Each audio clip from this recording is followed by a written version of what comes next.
Hello, my darlings, and welcome to Bar Tonight. I am your host and friendly vampire, Nadja. Mary could not be here today. She is so sorry that she could not join you, but she has asked that I go ahead and introduce to you all the lovely performances. Tonight we have three wonderful performers, and we are going to be starting out with His Lordship Volk the Grey, with the telltale heart. Let's listen in. It's true. Yes, I have been ill. Very ill. Why do you say that I have lost control of my mind? Why do you say that I am mad? Can you not see that I have full control of my mind? Is it not clear that I am not mad? Indeed, the illness only made my mind, my feelings, my senses stronger and more powerful. My sense of hearing especially became more powerful. I could hear sounds I had never heard before. I heard sounds from heaven, and I heard sounds from hell. Listen, and I will tell you how it happened. You will see, you will hear how healthy my mind is. It is impossible to say how the idea first entered my head. There was no reason for what I did. I did not hate the man. I even loved him. He had never hurt me. I did not want his money. I think it was his eye. His eye was like the eye of a vulture. The eye of one whose terrible bird that would watch and wait while an animal dies, and then fall upon the dead body and pull it to pieces to eat it. When the old man looked at me with his vulture eye, a cold feeling went up and down my back. Even my blood became cold, and so I finally decided I had to kill the old man and close the eye forever. So you think I am mad? A madman cannot plan. But you should have seen me. During all that week, I was as friendly to the old man as I could be, and warm and loving. Every night, about 12 o'clock, I slowly opened his door, and when the door was open wide enough, I put my hand in, and then my head. In my hand, I held a light covered over with a cloth so that no light showed. I stood there quietly. Then, carefully, I lifted the cloth just a little, so that a single, thin, small light fell across the eye. For 7 nights I did this. 7 long nights. Every night at midnight. Always the eye was closed. So it was impossible for me to do the work.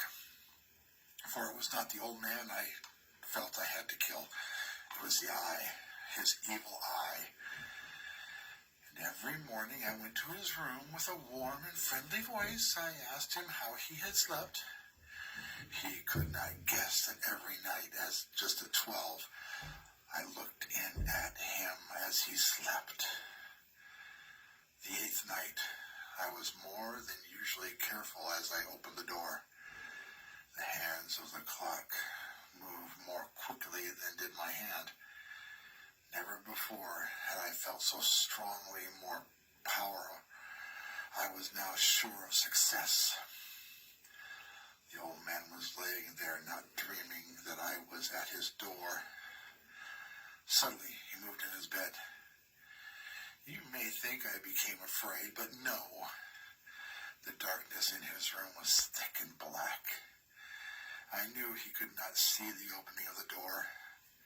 I continued to push the door slowly, most softly. I opened in my hand, put in my hand the covered light. Suddenly, the old man sat straight up in his bed and cried, "Who's there?" I stood quite still. For a whole hour I did not move, nor did I hear him again lie down in his bed. He just sat there listening.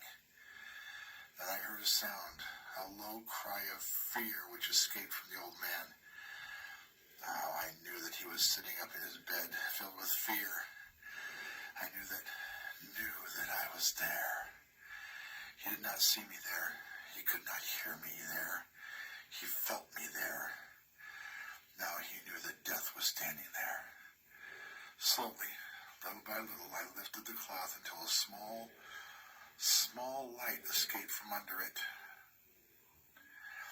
to fall upon the vulture eye. It was open, wide open, and my anger increased as it looked straight at me. I could not see the old man's face, only that eye, that hard blue eye, and the blood in my body became like ice. Have I not told you that my hearing had become unusually strong? How I could hear a quick, low, soft sound like the sound of a clock heard through a wall. It was the beat of the old man's heart. I tried to stand quietly, but the sound grew louder. The old man's fear must have been great indeed. And as the sound grew louder, my anger became greater and more painful. But it was more than anger. In the quiet night, in the dark silence of the bedroom, my anger became fear. For the heart was beating so loudly that I was sure someone must hear. The time had come. I rushed into the room, crying, "Die! Die!" The old man gave a loud cry of fear as I fell upon him and held the belt covers tightly over his head. Still, his heart was beating, but I smiled as I felt that success was near. For many minutes, that heart continued to beat, but at last the beating stopped. The old man was dead. I took away the bed covers and held my ear over his heart. There was no sound. Yes, he was dead. Dead as stone. His eye would trouble me no more. So am I mad, you say? You should have seen how careful I was to put the body where no one would find it. First I cut off the head, then the arms and the legs.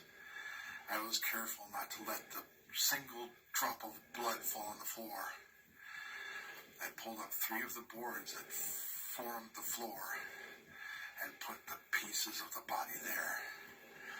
Then I put the boards down again, carefully, so carefully that no human eye could see that they had been moved. As I finished this work, I heard that someone was at the door. It was now 4 o'clock in the morning. It's still dark. I had no fear, however, as I went down to open the door. 3 men were at the door, 3 officers of police. One of the neighbors had heard the old man's cry and called the police.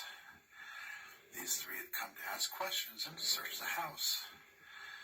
I asked the policeman to come in. The cry, I said, was my own, in a dream. The old man, I said, was away. He had gone to visit a friend in the country.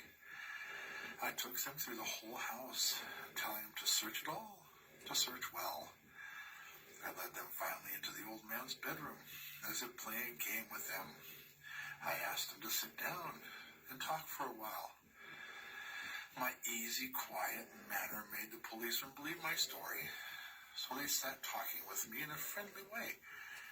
But although I answered them the same way, I soon wished they would go. My head hurt. There was a strange sound in my ears. I talked more and faster. The sound became clearer, and still they sat and talked.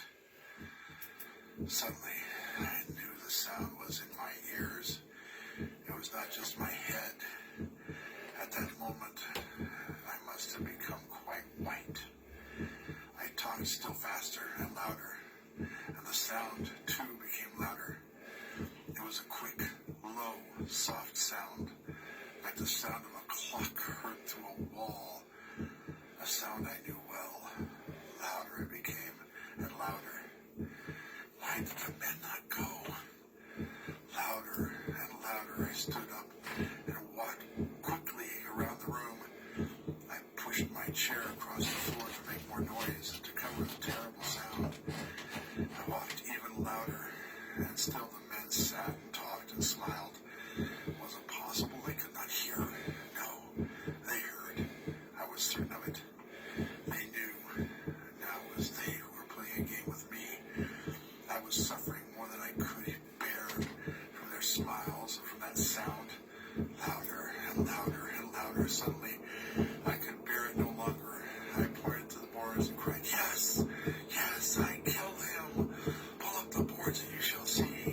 I killed him. But why does her heart not stop beating? Why does it not stop?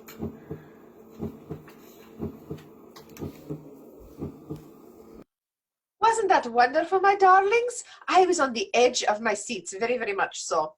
And I know that you were as well.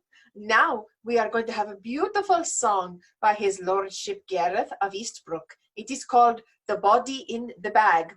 Oh, that sounds like most of my Saturday evenings. Haha. And here is His Lordship Gareth.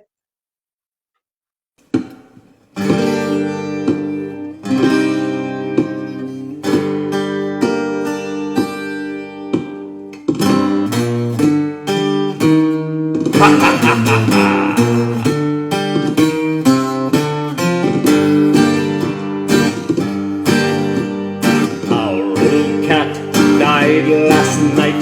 My wife says to bury it out of sight. But we didn't have a garden, we was living in a flat. So what was I to do with the body of a cat? Then a big round paper bag I spied. I stuck our old dead kitty cat inside, and now I'm off down the street with the body in the bag. The body in the bag, ta-ra-ra.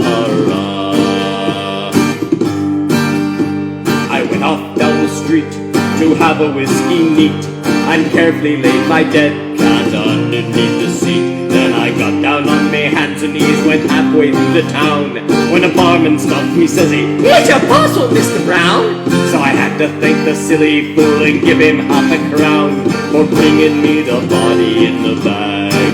And now I'm off down the street with the body in the bag. The body in the bag, ta-ra-ra. I threw it in the river, but the hero of a play, well, he jumped right in after, shouting, "Pep, pep, pep, hooray!" Then he crawled out on the bank, and he stood there in a pool. He said, "I'm feeling rather wet, the water's rather cool." So I had to take my trousers off and give 'em to the fool for bringing me the body in the bag. And now I'm off down the street with the body in the bag.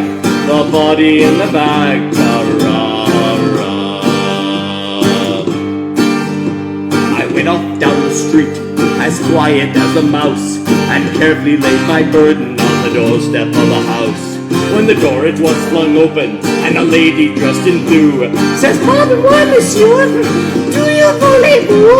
I says, "Good heavens, no, and I've got something else to do. That's skedaddle with the body in the bag."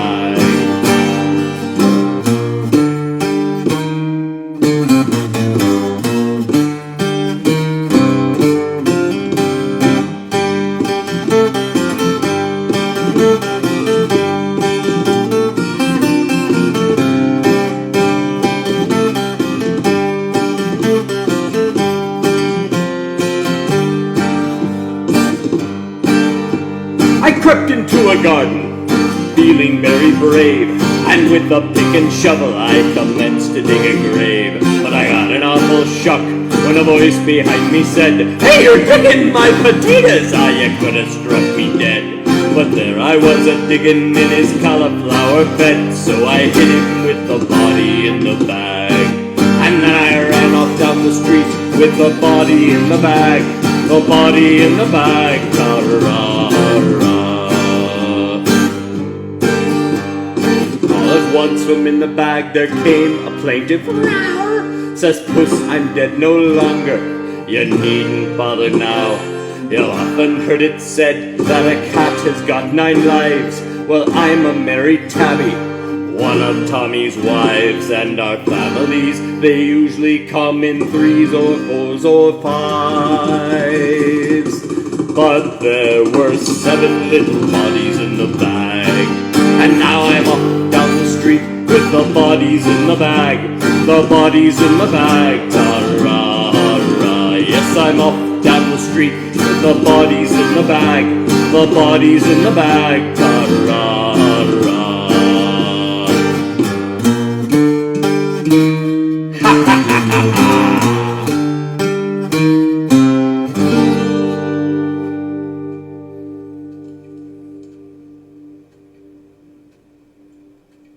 That was a beautiful song. I loved it very much. And now our final story for the evening will be Lapsang Sushang, performed by Wolfston Maistari. Thank you so much, Wolfston, for joining us. Take it away, my brother.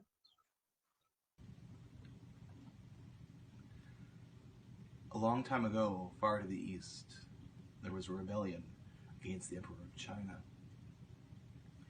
And although the imperial army quickly put it down, the emperor was understandably furious and wanted to find out who was responsible. Now, a certain minister, who was himself one of the rebel leaders, was desperate to avoid suspicion and to stay in the imperial favor. And so he told the emperor that the peasants in a particular village in the countryside had harbored the rebel leaders, and if questioned would surely know who they were and where to find them. At once the minister was dispatched to take soldiers and deal with the problem. Sure enough, he went to the village, had the peasants questioned and tortured, and although they protested they didn't know anything about it, they weren't involved in the rebellion, they didn't know who the leaders were, it was the word peasants against a powerful man at court. So in the end, the entire village were crowded into their houses, the doors were barred shut on them, and the roofs were set on fire, and all the village was burned alive. They say that in that part of China, on dark nights, sometimes you can still hear the screams of the innocent peasants protesting their loyalty to the emperor, and that you can still smell the smoke of their burning houses in every cup of the tea that has grown there.